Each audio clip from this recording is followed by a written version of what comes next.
रोशनी के लिए दीवार पर एक छोटी सी खिड़की, सलाखों के पीछे एक कैदी, एक पानी का मटका और बिस्तर। ये जेल का सीन आपने अक्सर फिल्मों में देखा होगा। दुनिया में किसी भी तरह का अपराध हो, उसकी सजा या तो मौत की सजा है या फिर उम्र कैद जेल की।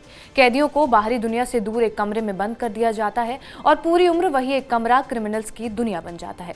जेल में कई तरह के सेल्स होते हैं जहां पर अलग अलग तरह के कैदियों को रखा जाता है, लेकिन आज हम बात करेंगे जेल के उस खास सेल की जहां खूंखार से खूंखार कैदियों को रखा जाता है। ये सेल है जेल का अंडा सेल। दिल्ली यूनिवर्सिटी के पूर्व प्रोफेसर जीएन साईबाबा, पूरा नाम गोकरकोंडा नागा साईबाबा को 2014 में गिरफ्तार किया गया था और 2017 में उन्हें आतंक फैलाने के दोष में दोषी ठहराया गया था। उन्हें जेल की इस अंडा कोठरी में ही रखा गया था। अब क्या है ये खास तरह का सेल जिसमें इंसान के जीने की इच्छा ही खत्म हो जाती है, हम बताएंगे आपको इस वीडियो में। नमस्कार, मेरा नाम है रिया शर्मा और आप देख रहे हैं TV9 digital. Professor GN Saibaba jail में लगभग एक दशक बिताने के बाद 2024 में रिहा हो गए। जीएन साईबाबा की पत्नी AS वसंता कुमारी बताती हैं कि 2023 में उन्होंने प्रोफेसर से आखिरी मुलाकात उसी जेल के सेल में की थी। वसंता कुमारी बताती हैं कि जेल में अंडा सेल में रहने के दौरान साईबाबा जैसे एक विद्वान व्यक्ति के पास शब्द खत्म हो गए थे। प्रोफेसर साईबाबा जब खुद जेल से बाहर आए तो उन्होंने कहा, इस बात की पूरी आशंका थी कि मैं जीवित बाहर नहीं आ पाता। किसी भी जेल का सबसे सुरक्षित हिस्सा अंडा सेल होती है। इस सेल का आकार अंडे की तरह ही होता है, इसलिए इसे नाम भी अंडा सेल दिया गया है। इन सेल में आमतौर पर जेल में गंभीर अपराध में बंद खूंखार कैदियों को रखा जाता है। इन कोठरियों में ना तो बिजली होती है और कैदियों को अंधेरे में ही रखा जाता है। सुविधाओं के नाम पर कैदियों को सोने के लिए केवल एक बिस्तर दिया जाता है और कोठरी के बाहर इलेक्ट्रिक फेंसिंग होती है। अंदर और बाहर हर जगह सुरक्षा कर्मी तैनात रहते हैं। इन कोठरियों को पूरी तरह से बॉम्ब प्रूफ बनाया जाता है और मुंबई की सबसे बड़ी ऑर्थर रोड जेल में इस तरह के 9 सेल्स हैं। जेल में वैसे तो तगड़ी सुरक्षा होती है, लेकिन एग सेल के लिए बाकियों से ज्यादा प्रिजन ऑफिसर्स और स्टाफ तैनात रहते हैं। हर कोई स्टाफ जो अंदर आता है और बाहर जाता है उसे हर बार साइन करना पड़ता है, चाहे वो कितना भी नया या पुराना क्यों ना हो।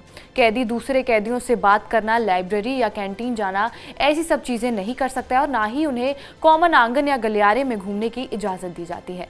खाना और किताबें उनकी अपनी कोठरी के अंदर ही मिल जाती है। वो बस अपने सेल या अपने सामने रखे हुए कैदियों से ही बात कर सकते हैं।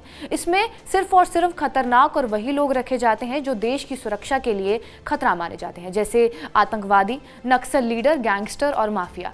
इन लोगों को ट्रायल के दौरान भी यही रखा जाता है। इसके पीछे यही वजह है कि आम कैदियों के साथ रहने पर ये उनका भी ब्रेन वॉश कर सकते हैं या भागने का रास्ता निकाल सकते हैं। आतंकवादी अजमल कसाब को भी एग सेल में ही अकेला रखा गया था। अब आपको ये भी बता देते हैं कि इस खास तरह के सेल का कॉन्सेप्ट कब आया था और इसे क्यों लाया गया था। जनरल अरुण वैद्य आर्मी के जनरल थे। साल 1886 में ये ऑपरेशन ब्लू स्टार के कमांडिंग अधिकारी थे, जिनकी पुणे में हत्या कर दी गई थी। हत्यारे सुखदेव सिंह सूखा और हरजिंदर सिंह जिंदा को आम कैदियों के साथ रखना खतरनाक था। साथ ही उन्हें ऐसी जगह रखा जाना था जहां पर पूरे समय उन पर कड़ी नजर रखी जा सके। तभी महाराष्ट्र के अंडा सेल के बारे में सोचा गया और इसी वजह से पहला सेल नासिक रोड में बना और दूसरा पुणे में।